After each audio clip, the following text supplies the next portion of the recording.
Hey there. You ever catch yourself mid-thought and realize you're doing it again? I should be at that meeting. I should have answered that email already. I should be further along. I should know how to fix this. Congratulations, you're shoulding all over yourself. Leadership and life is riddled with shoulds. I should be the calm one. I should never drop the ball. I should have all the answers. I should be able to lead, inspire, coach, and hit every KPI, all before lunch. We carry this invisible rule book of shoulds that we picked up from somewhere accidentally, and yet we act like violating it will bring about the apocalypse.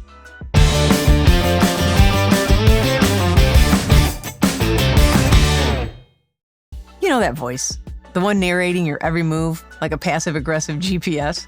In 300 feet, you should be more competent. Turn left at Never Let Them Down Again Boulevard.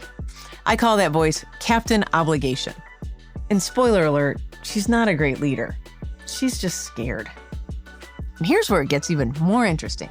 In cognitive behavioral therapy, CBT, should statements are actually considered a cognitive distortion. That's therapist speak for, this thought isn't helping you, it's tricking you. These kinds of thoughts create unnecessary pressure, guilt, and black and white thinking, either or. They show up when you're trying to be everything to everyone. And forget that you're allowed to be human. So if you've been walking around with a head full of shoulds, hey, you're not broken. You're just running some old outdated software. And it is time for a major upgrade. Every time you say I should, you're stacking bricks on your own back. And eventually the weight gets too heavy. And guess what? That's not weakness, that's physics. This is exactly how high-performing leaders burn out. Not because they don't care, but because they care too much about doing it all and feel that they should. They start to believe in their should Bible and never stop to question if it's even real. And let's be honest, those shoulds, total lies. Shoulds are built on a foundation of fear, and they also smell pretty bad. I should go to the meeting. Okay, but do you really need to be there? Or are you just afraid of looking uninvolved?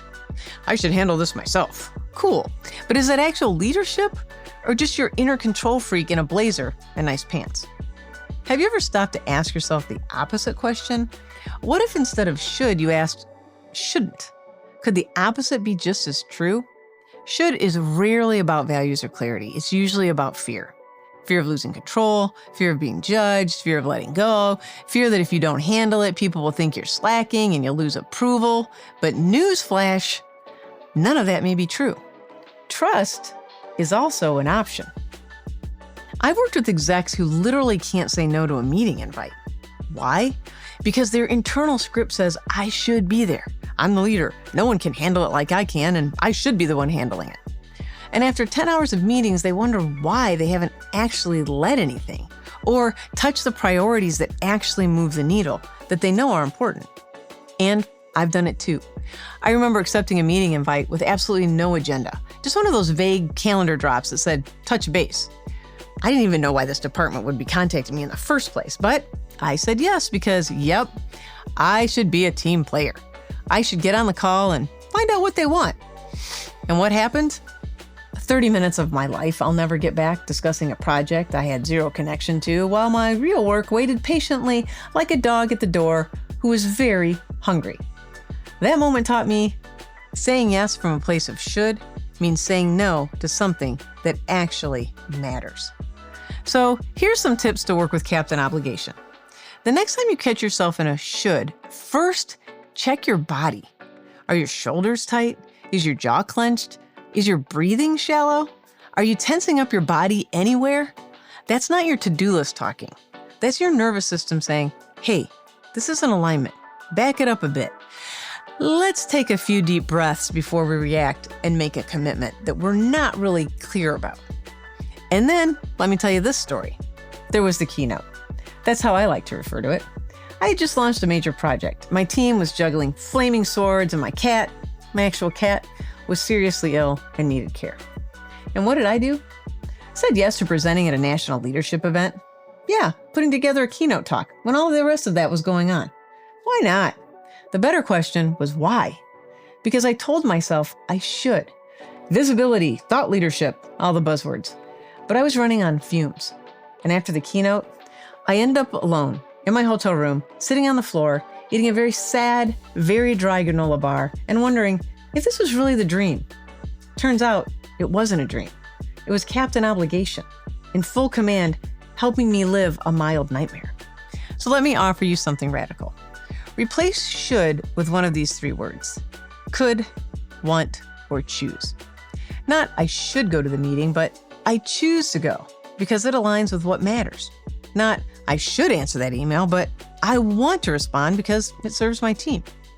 Trust sounds something like this: I could go to the meeting, and I trust that if I don't, the team will handle it. Or I could step into this issue, and I trust my director has it covered. If the sentence breaks down where you swap the word should with could, want, or choose, maybe that thing doesn't need your energy, your time, or your emotional rent after all. And do this while paying attention to your body, and you'll really get some good feedback. Letting go of should doesn't make you selfish. It makes you strategic. This is how you shift from reactive leadership to responsive leadership, from overwhelmed operator to calm, clear, confident decision maker. Imagine waking up and not feeling behind before you even get started. Imagine walking into your day with clarity about what you value, not what some invisible boss in your brain demands. That's what it means to lead from trust, not fear. And that's what it means to lead your life intentionally. You can download my white paper on executive burnout because the cost of constant shoulding, it's paid for by your energy, your focus, and your joy.